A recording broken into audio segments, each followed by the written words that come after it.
Nous te rendons grâce. Nous voulons te recommander ce moment que nous allons passer en ta présence. Prends le contrôle de ce moment. Bénis nos vies. Transforme nos vies au travers de ta parole.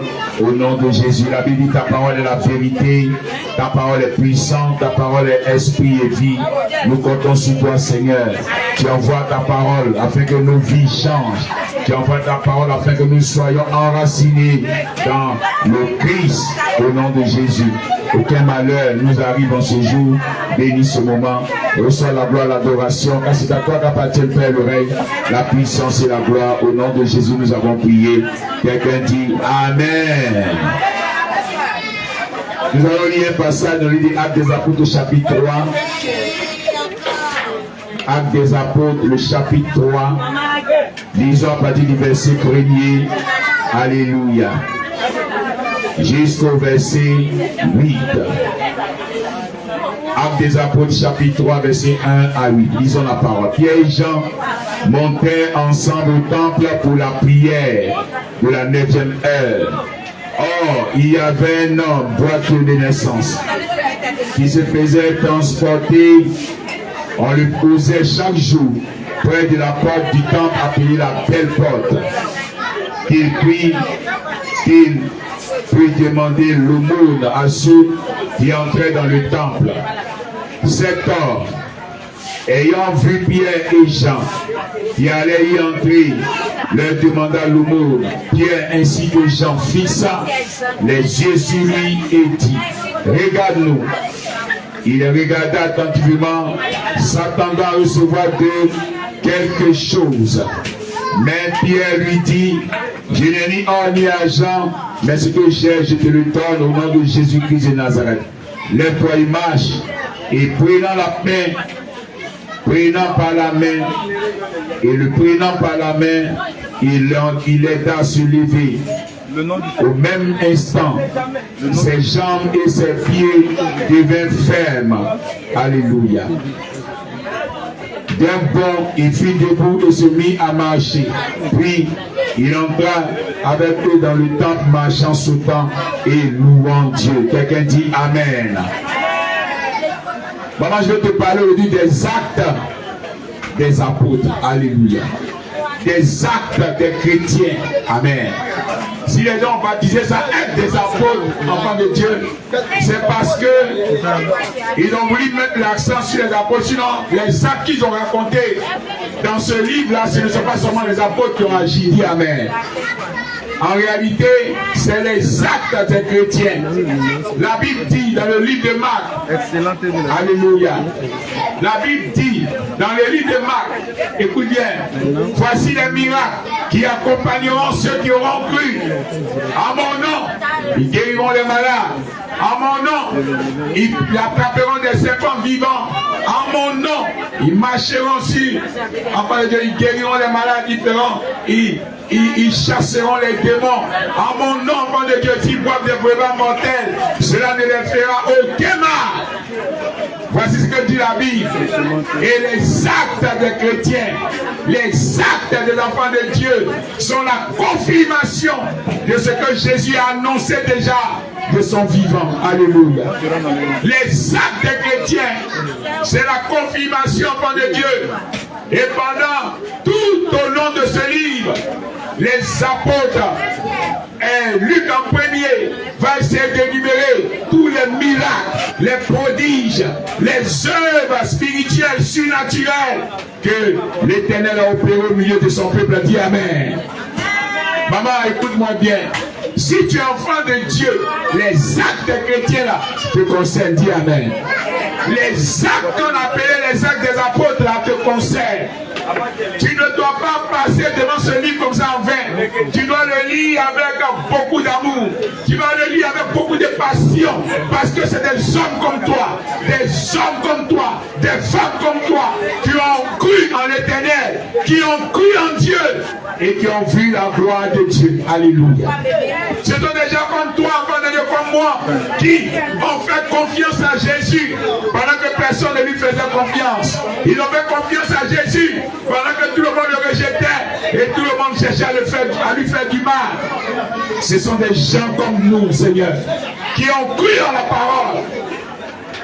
qui ont cru dans la parole et qui ont vu la gloire de Dieu. Alléluia. Je suis venu, enfant de Dieu, t'encourager. Les actes des chrétiens. J'ai pris un passage pour te montrer combien de fois un monsieur comme Pierre, un monsieur comme Pierre, quelqu'un de peureux, quelqu'un de malchanceux, quelqu'un d'impulsif, quelqu'un qui, enfant de Dieu, a montré toutes ses limites. Il a même renié Jésus 3 fois. Mais dans les actes des chrétiens, tu as vu les actes qu'il a posés. La Bible dit, son nom guérit les malades. Alléluia. On vient même essuyer son front, la sueur. Et les mouchoirs qu'on a pu essuyer, on va déposer si les malades et les malades sont guéris. Incroyable mais vrai. Qui pouvait imaginer que ce Pierre qui a renié Jésus, qui pouvait imaginer que ce Pierre qui, à un moment de sa vie, Jésus lui a dit, arrière de moi Satan. Alléluia. Qui pouvait imaginer que cet homme-là, un jour, serait chef de l'église et serait un homme de miracles, un homme de signes, un homme de prodiges, un homme qui fera des choses surnaturelles. David est mort. On allait chercher qui? Pierre. Alléluia. On n'a pas dit David est malade. On ne t'a pas dit David est malade. On ne t'a pas dit David a souffert de mal de dents. On dit David est mort, enfant de Dieu. On dit David a perdu la vie. On dit David a perdu la vie, enfant de Dieu. David a perdu la vie. Et David a été revenu à la vie. Alléluia. David est revenu à la vie. Je suis venu t'annoncer cette bonne nouvelle, enfant de Dieu. Les actes des chrétiens te concernent. Les actes des apôtres, là, qu'on a baptisé actes des apôtres, ça te concerne. Ce n'est pas pour les pasteurs, ce n'est pas pour les évangélistes, ce n'est pas pour les docteurs, ce n'est pas, enfant de Dieu, pour les prophètes. Les actes, là, c'est pour les chrétiens, dis amen. On a dit voici les miracles qui accompagneront ceux qui auront cru. On n'a pas dit voici les miracles qui accompagneront les pasteurs. Jamais. On a dit voici les miracles qui accompagneront ceux qui auront cru, enfant de Dieu. Je suis venu t'annoncer cette bonne nouvelle. Oh, enfant de Dieu, si tu as cru, est-ce que tu as cru? Si tu as cru, tu es éligible pour les miracles.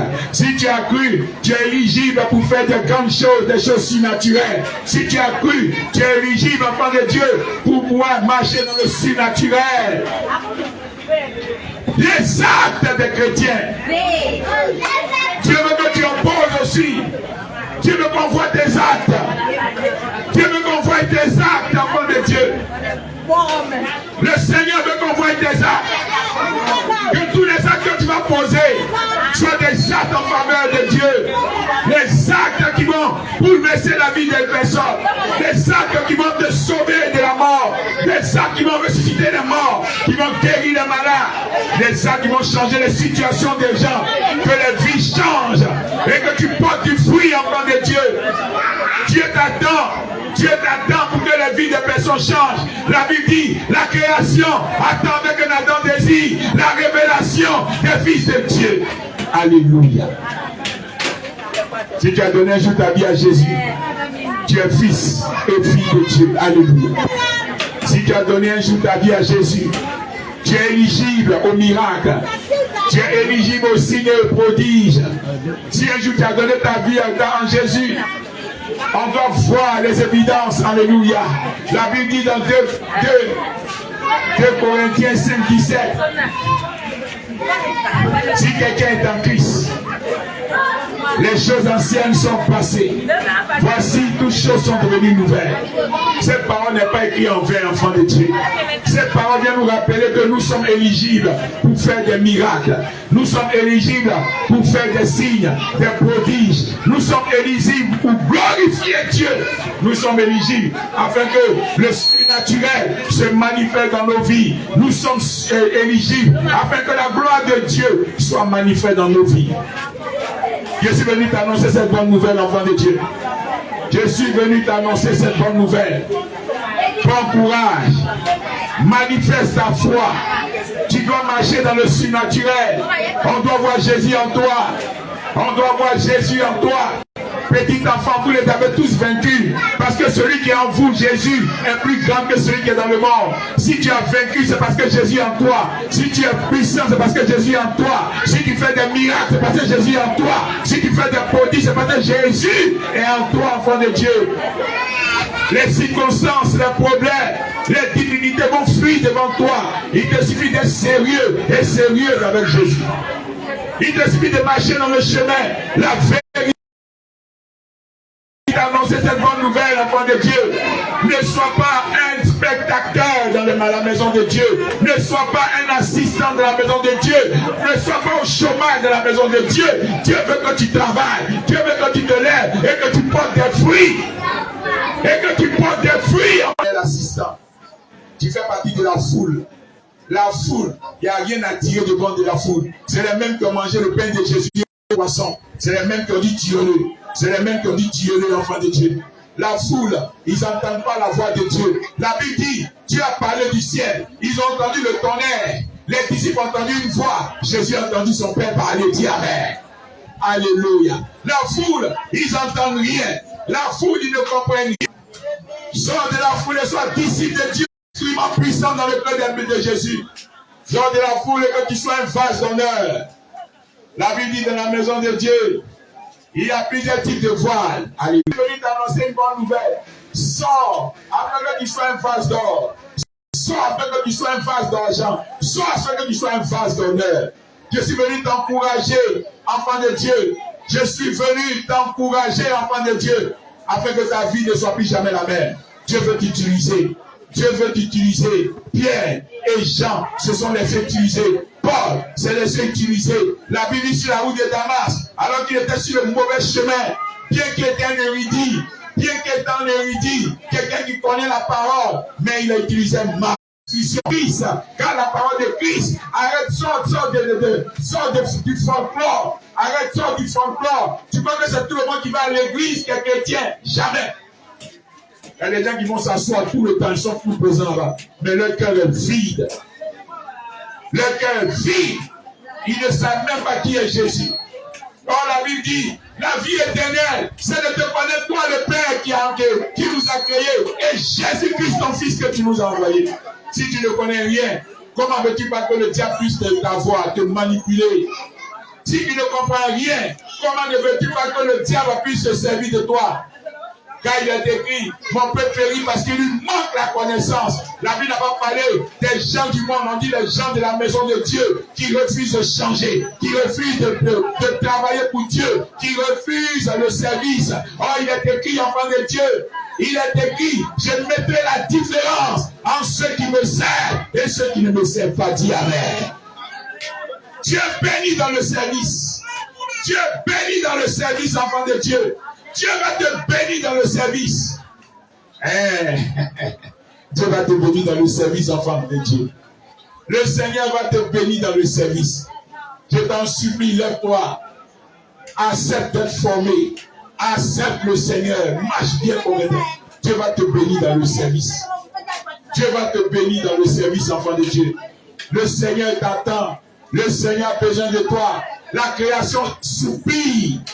Elle attend avec un ardent désir que tu te lèves. La création attend. Quelqu'un quelque part est en train de mourir. Quelqu'un quelque part est en train d'agoniser. Dieu a besoin de toi pour t'envoyer, pour pouvoir faire le job. Pour pouvoir faire le job, enfant de Dieu. Je viens t'encourager.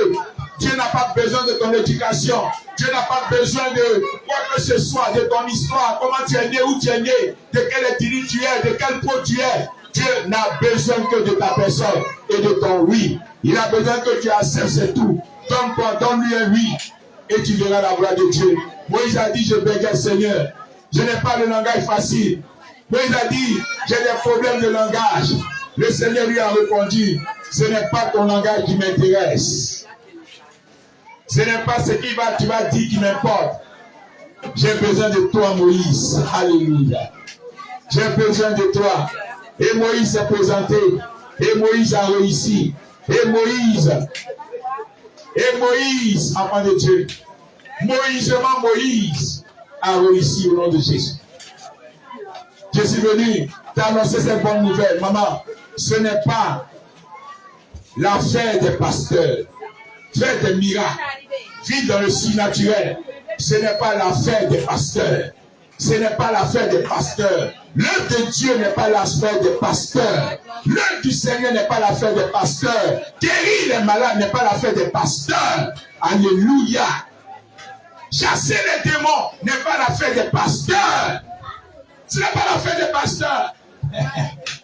Ce n'est pas l'affaire des pasteurs, maman.